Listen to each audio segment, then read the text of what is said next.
भयंकर परी कौन थी, कहाँ से आई थी, क्या था भयंकर परी का मकसद? क्या वो कभी अच्छी और सच्ची परी थी? भयंकर परी बुरी परी कब, क्यों और कैसे बनी? क्या वो वापस कभी बालवीर में आएगी? हाँ, तो अब आप सब समझ ही गए होंगे मेरी बातों से। आज की हम इस वीडियो में ये जानेंगे हिस्ट्री ऑफ भयंकर परी। तो अब हम बिना देर करे शुरू करते हैं। और हाँ, आपको बता दें, पहले भयंकर परी एक अच्छी और सच्ची परी थी, भली परी। वो माँ परी को दिखाने के लिए बहुत अच्छे अच्छे काम करती थी जिससे माँ परी खुश हो जाए। और वो टाइम भी आ गया कि भली परी पूरे परी लोक में सबसे अच्छी और सच्ची परी थी। आखिर माँ परी का टाइम ख़त्म हुआ और रानी परी किसी और को बनाने का टाइम आ गया।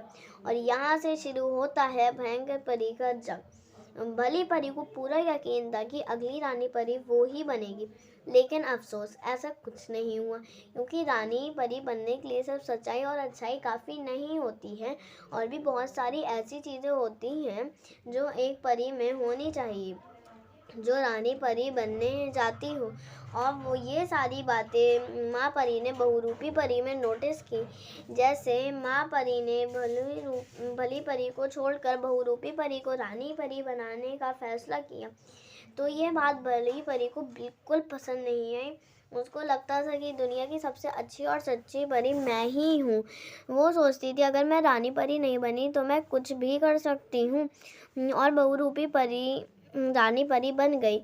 और भली परी को इतना गुस्सा आया कि वो परी लोग छोड़कर एक ऐसे लोग चली गई जहाँ पर सिर्फ शैतान और शैतान ही रहते थे। वो कोई और लोग नहीं, भयानक लोग ही था। भली परी ने तभी फैसला किया कि आज से मेरा सच्चाई और अच्छाई से कोई वास्ता नहीं है, और अब दुनिया मेरा वो रूप देखेगी जिसके सामने सबको झुकना पड़े। और भयंकर परी परी लोक की नहीं बल्कि भयानक लोक की रानी बनी। और तभी उसको वहाँ पे एक बंदा भटकता हुआ दिखा। वो उस पर वार करने लगी। तभी उसने बताया, रुको रुको, मुझ पर वार मत करो, बल्कि मैं आपको ये बता सकता हूँ कि आप परी लोक और पृथ्वी लोक पर राज कैसे कर सकती हूँ। और उसने बताया, पृथ्वी लोक पर ऐसा बच्चा होने जा रहा है जिसकी मदद से आप कुछ भी कर सकती हो।